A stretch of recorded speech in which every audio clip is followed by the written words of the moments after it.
Changeable, explosive, and meat dish. Thank you very much, Toastmaster, today.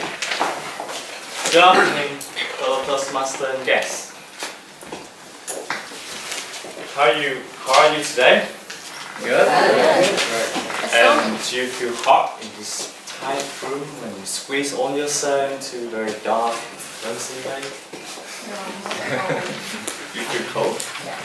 Okay, so let's chill it out by not talking about the weather today, but by talking about another topic which I encountered my journey throughout my first year in abroad.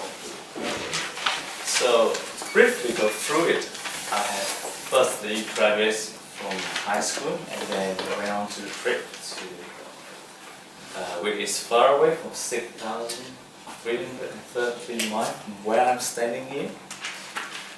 And I'm very lucky to get a scholarship in Crookhouse Sixth Form School in UK.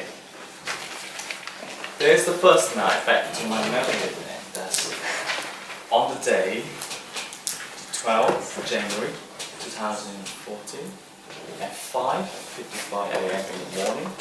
I'm just landing in the Heathrow International Airport, where so most of you think that's quite an early day for us. But it's true, it's not quite early for the most busiest airport in the world, or in Europe also.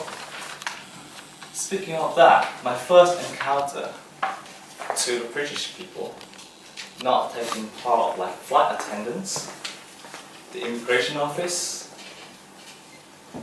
the airport services, but the first one, that the driver who took me from school, from the airport to school, which I thought first mischief as a school representative. Well, I know, I'm not like the Queen grandson, Prince George, to be shut up previous like that.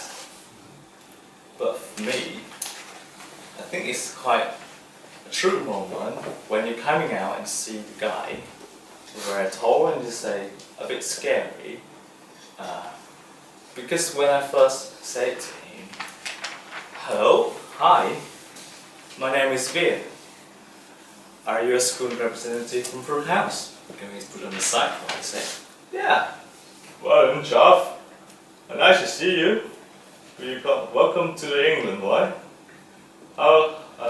And hope you feel alright for the case in being."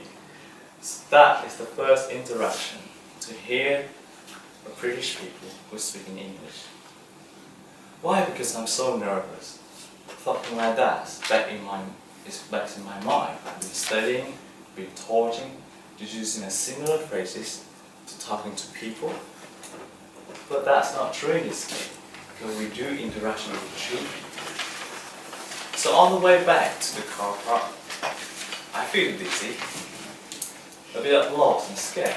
So how can I start a conversation with him again until the next speech I join, sit in front of the car, in the front seat.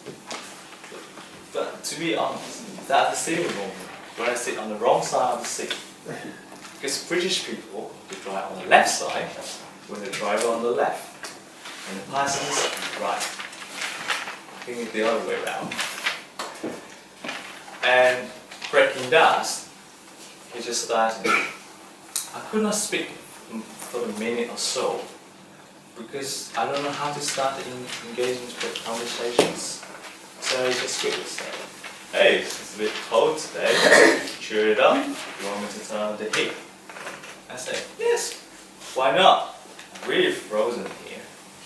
But whether it's a typical in the UK like that, he starts the conversation. Yes, you get used to it when you're staying here. The weather is not changeable for the next 24 hours. Thing like that. We start off the conversations. And that is make us moving on, driving along, all through into the school. By the time 2 hours, the driving so fast, we could barely notice by the time. We were talking a lot. So breaking to a new stranger in Britain, most of them encountered talking about the weather, and using that is a more powerful tool that I have applying for one of my trips, when I first came to London, that's where I visited my cousin there. So down to memory lane, my first train ride. I taken the first train from Market Harbour to London, and all the way to the routine, see a nice young lady in British blonde one. Yes, she's pretty. Everyone knows that, because she's young. And then luckily we sit in the front of the seat and we say, why don't we start off the conversation like, and I feel my gut to say, hello, is it raining all the time like this in Britain?